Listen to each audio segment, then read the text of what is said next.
So I have a deep knowing inside of me that I think many of you, women and men, have as well. That how we relate to ourselves and how we interact and relate to other women around us and how we connect with the planet are deeply interwoven and connected. They cannot be separated. It's said that how you do one thing is how you do everything. So Selene talked about how we live in the world. How do we drive? Nobody's perfect. We have our moments when we were running late. How do we move? And I would add that how you treat one thing, how you treat yourself, how you treat your animals, how you treat one thing or one being or one person is connected to how you treat every being. So Selene and I met on this topic, and I had this spark. You know when you have an inspiration, you really want to do something. I'm supposed to do this. I need to do this. Selene supported me and said, yes, let's do this. So for a day or two, I had that feeling, you know, when you actualize something in your life. And then that joy gave way to uncertainty and fear. Has anyone ever had that happen where you're like, oh yeah, I'm gonna do this. And then you're like, wait a minute, what have I done? Maybe I need to step back into my comfort zone. And I'm a naturopathic doctor and get up and talk about botanical medicine or nutrition or something I'm really a subject matter expert on. I mean, I'm not a psychologist or a social worker.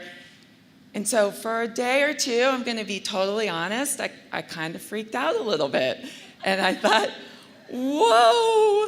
And then I realized, aha, there's a gem. There's a gem in that moment, right? There's really a gem you can discover in everything, I believe. And that gem is, it talks about and it speaks to something I want to talk about today, and I hope that we'll explore today, the gender confidence gap. The gender confidence gap is real. There was a study of close to 1 million people, men and women, and it was a self-rating. It was done all over the world. And it was done in 48 countries. So if you think, oh, well, that's basically like just the US and our culture, Western Europe. It was done in 48 countries, 48 very different cultures. In every single country, men had greater self-confidence than women. Every single country, there was not a single outlier, not one.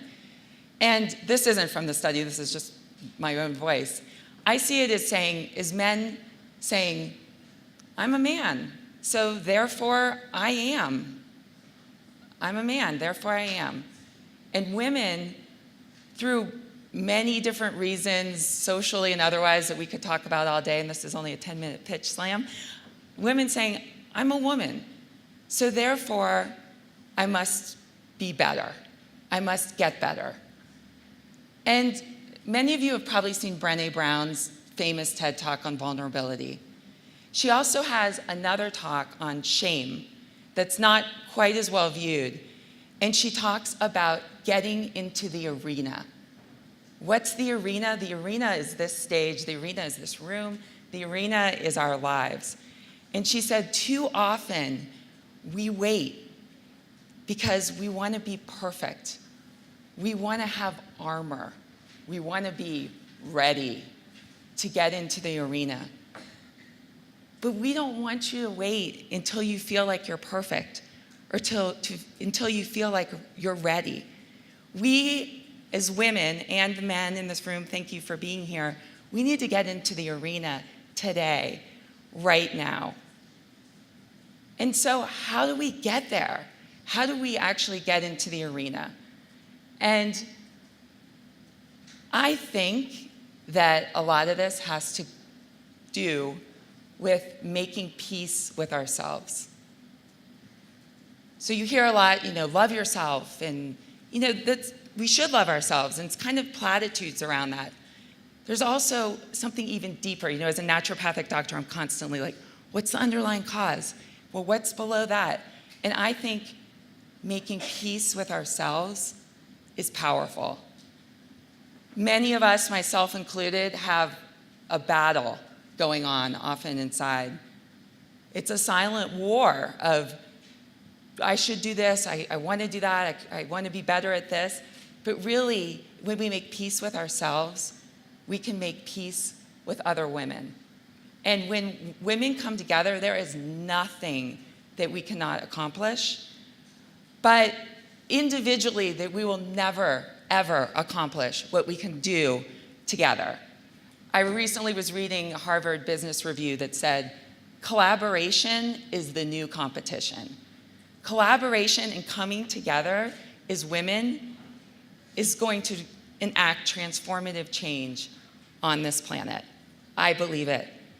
And I'm going to leave you with a story that comes from a yoga class just a couple days ago, kind of when I was in the midst of my uncertainty and fear, and I said, well, I'm going to go to yoga, and maybe that will make me feel better. And so I went to yoga class, and it coincidentally was a class of all women. And at the studio I go to, that's actually pretty rare. There's a lot of men that go to the studio. All women, very gentle, powerful female teacher. And we were having class, and at the end, we were chanting. So we're chanting together as women. And I walk out of the class, and I'm sitting in the area, the waiting area at the front, and this woman comes up to me, and she goes, "You have a beautiful voice." And I say, first I looked behind me, I was like, is she talking to me? Because I don't get complimented for my singing or chanting. I thought, she's definitely not talking to me. But then I realized she was. And I go, genuine, this is not false modesty at all. I go, I do? And she goes, yes, you have a beautiful voice. And this is a woman I've never seen before. I don't know.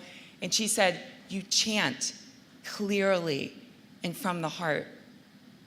And when you chant like that, you give other women around you the courage to chant too.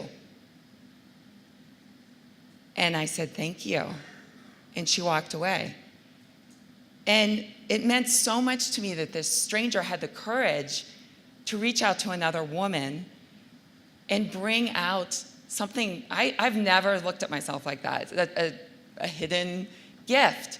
And I thought that today, I hope that we all make peace, work on making peace with ourselves, so that we can raise each other up and give the women around us the courage to chant too.